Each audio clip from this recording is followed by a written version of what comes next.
Bulaklak, dumarami. May Jaguar at basketball, spaghetti at birdie. Di. Kapag nabulag ka, na may double meaning. may double meaning.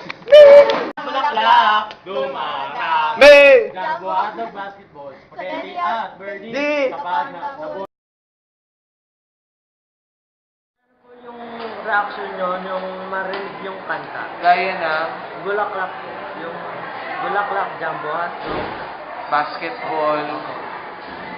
So, ano doon yung may mga double meaning na salita na ginagamit? Kasi kung ang tanong lang is bastos ba siya, nagigets ba ng tao, nakukuha ng tao kasi hindi naman kailangan na green-minded ka para maintindihan mo yun. Kahit naman yung mga tao hindi naman bastos, makukuha nila na merong ibang kahulugan yun. Tsaka yung pagkakakanta rin nandun din sa paraan kung paano kinanta, di ba? Minsan iba yung tono, masyadong nangaakit, o malandi yung pagkakakanta. So kapag ka ganun, alam mo na hindi inosente yung lyrics ng kanta. Kasi pag inisip mo inosente lang, baka ang interpretasyon mo parang ang babaw naman itong kantang to. Sino ba naman mag-aabala na gumawa ng ganyang kanta na yan lang ang lyrics? 'Di ba? Parang wala nang makakwenta-kwenta 'yon.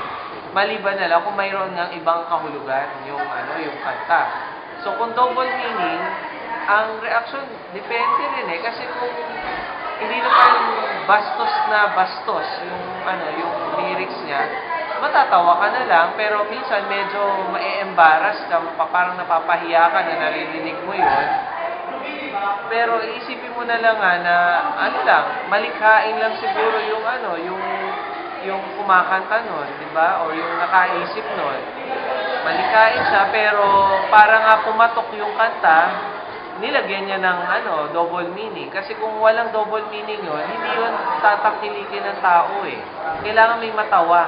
Kailangan may mapangiti, mapangisi, may kikiligin kapag narinig yun. Kung hindi, wala. Hindi mag-create ng impact. Tita Nati, sang-ayon po ba kayo na ipadinig ang ganitong uri ng mga kanta sa mga bata? Kung pwede sana, hindi na. Bakit po?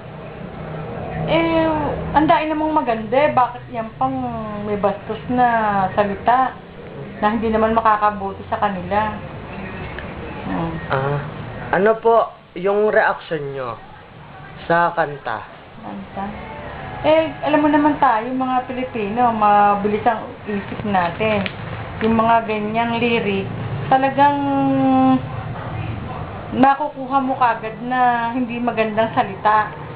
Di ba may magaganda naman, ba't yung bastos pa na yan ang pakikinggan mo? Di ba? Sa inyong palagay po, ano yung mararamdaman nyo kung napakinggan na ng anak nyo yung ganitong klase ng mga kanta? Wala na akong magagawa kasi napakinggan na.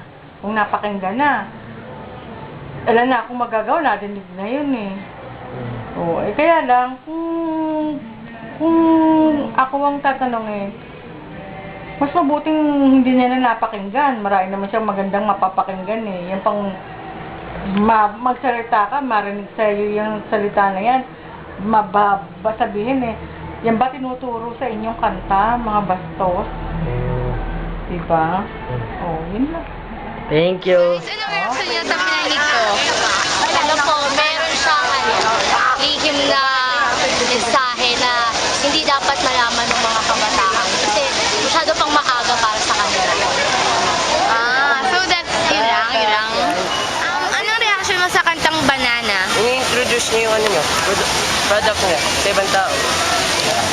So anong reaction mo? Yung call sa kanta? Yung partner niya, makikijoin lang siya sa mga gusto ng iba. Parang sasakyan kita sa lahat ng gusto mo. Makikijoin lang siya.